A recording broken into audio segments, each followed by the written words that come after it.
नमस्कार दोस्तों, आज मैं आपको माघ सोमवार व्रत की कथा सुनाने जा रही हूँ। प्रेम से बोले भोलेनाथ की जय हो, पार्वती माता की जय हो। एक नगर में एक धनी व्यापारी रहता था। दूर दूर तक उसका व्यापार फैला हुआ था। नगर में उस व्यापारी का लोग मान सम्मान करते थे। इतना सब कुछ होने पर भी वह व्यापारी बहुत दुखी रहता था, क्योंकि उस व्यापारी का कोई भी पुत्र न था। दिन रात एक ही चिंता सताती रहती थी कि उसके मृत्यु के बाद इतने बड़े व्यापार और धन संपत्ति को कौन संभालेगा।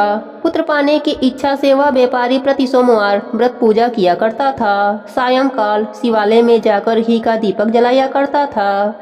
उस व्यापारी की भक्ति देखकर एक दिन माता ने शिव जी से कहा, हे प्राणनाथ, यह व्यापारी आपका सच्चा भक्त है। इतने दिनों से यह सोमवार का व्रत और पूजा नियमित कर रहा है। प्रभु, आप इस व्यापारी की मनोकामना पूरी कर दीजिए। भगवान शिव मुस्कुराते हुए बोले, हे पार्वती, इस संसार में सबको उसके कर्म के अनुसार फल की प्राप्ति होती है। प्राणी जैसा कर्म करता है उन्हें वैसा ही फल प्राप्त होता है। इसके बावजूद भी पार्वती जी नहीं मानी। उन्होंने आग्रह करते हुए कहा, नहीं प्राणनाथ, आपको इस व्यापारी की इच्छा पूरी करनी पड़ेगी। यह आपका अनन्य भक्त है। प्रति सोमवार व्रत करके आपका विधिवत पूजा करता है और पूजा अर्चना के बाद आपको भोग लगाकर एक समय भोजन करता है। आपको इसे पुत्र प्राप्ति का वरदान देना होगा। माता का इतना आग्रह देखकर भगवान शिव ने कहा, तुम्हारे आग्रह पर मैं इस व्यापारी को पुत्र प्राप्ति का वरदान देता हूँ, लेकिन इसका पुत्र 16 वर्ष से अधिक जीवित नहीं रहेगा। उसी रात भगवान शिव ने उस व्यापारी को सपने में दर्शन देकर उसे पुत्र का वरदान दिया। साथ ही उसके पुत्र के 16 वर्ष तक जीवित रहने की बात भी बताई। भगवान के वरदान से व्यापारी को खुशी तो हुई, लेकिन पुत्र की अल्पायु की चिंता ने उस खुशी को नष्ट कर दिया।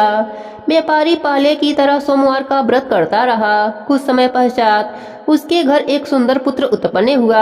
पुत्र के जन्म से व्यापारी के घर खुशियां भर गई। बहुत धूमधाम से पुत्र जन्म का समारोह मनाया गया। व्यापारी को पुत्र जन्म की अधिक खुशी नहीं हुई, क्योंकि उसको अपने पुत्र की अल्पायु का रहस्य पता था। यह रहस्य घर में किसी को नहीं पता था। जब पुत्र 12 वर्ष का हुआ तो शिक्षा के लिए उसे वाराणसी भेजने का निश्चय किया। बच्चे के मामा को बुलाया और कहा कि पुत्र को शिक्षा प्राप्त करने के लिए वाराणसी छोड़ आओ। लड़का अपने मामा के साथ शिक्षा प्राप्त करने के लिए चल दिया। मामा और भांजा जहाँ रात्रि विश्राम के लिए रुकते, वहीं यज्ञ करते और ब्राह्मणों को भोजन कराते थे। लंबी यात्रा के बाद मामा और भांजा एक नगर में पहुँचे। उस नगर में राजा के कन्या के विवाह की खुशी में पूरा नगर को सजाया गया था। निश्चित समय पर बारात आ गई, लेकिन वर के पिता अपने बेटे के एक आंख से काने होने के कारण बहुत चिंतित था। उसे इस बात का भय सता रहा था कि राजा को इस बात का पता चलने पर विवाह से इनकार न कर दें, इससे उनकी बदनामी होगी। वर के पिता ने उस लड़के को देखा तो उसके मन में एक विचार आया। उसने सोचा, क्यों न इस लड़के को दुल्हा बनाकर राजकुमारी से विवाह करा दूं। विवाह के बाद इसे धन देकर विदा कर दूंगा और राजकुमारी को अपने महल में ले जाऊंगा। वर के पिता ने इस विषय में बात की। मामा ने धन की लालच में इस बात को स्वीकार कर लिया। लड़के को दुल्हा का वस्त्र पहनाकर राजकुमारी से विवाह करा दिया गया। राजा ने बहुत सा धन देकर राजकुमारी को विदा किया। लड़का जब लौट रहा था तो सच नहीं छिपा सका और उसने राजकुमारी की ओढ़नी पर लिख दिया, राजकुमारी, तुम्हारा विवाह तो मेरे साथ हुआ है। मैं तो वाराणसी में शिक्षा प्राप्त करने जा रहा हूँ।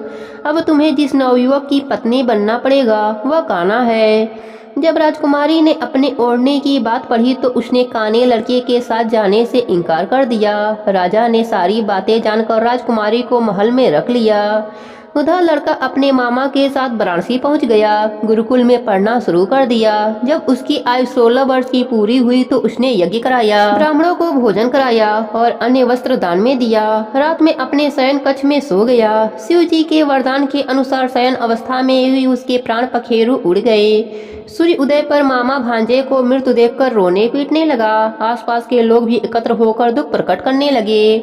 पार्वती माता सब देख रही थीं। पार्वती माता ने भगवान शिव जी से कहा, प्राणनाथ, मुझे इसके रोने के स्वर सहन नहीं हो रहे हैं। आप इसके कष्ट को दूर करें। शिव जी और माता अदृश्य रूप से समीप जाकर देखा और माता ने भगवान शिव जी से निवेदन किया, हे प्राणनाथ, आप इस लड़के को जीवित कर दीजिए, नहीं तो इसके माता पिता पुत्र के मृत्यु के कारण रो रो कर अपने प्राण को त्याग देंगे।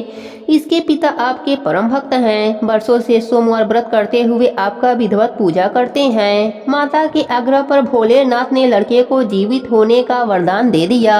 कुछ ही पलों में वह जीवित होकर उठ बैठा। शिक्षा समाप्त करके लड़का मामा के साथ अपने नगर की ओर चल दिया। दोनों चलते हुए उसी नगर में पहुँचे जहाँ उसका विवाह हुआ था। उस नगर में भी यज्ञ का आयोजन किया। समीप से गुजरते हुए नगर के राजा ने यज्ञ का आयोजन देखा। राजा ने लड़के को तुरंत पहचान लिया। यज्ञ समाप्त होने पर राजा ने मामा भांजे को महल में ले गए और कुछ दिन अपने महल में रखकर बहुत सा धन वस्त्र देकर राजकुमारी के साथ विदा कर दिया।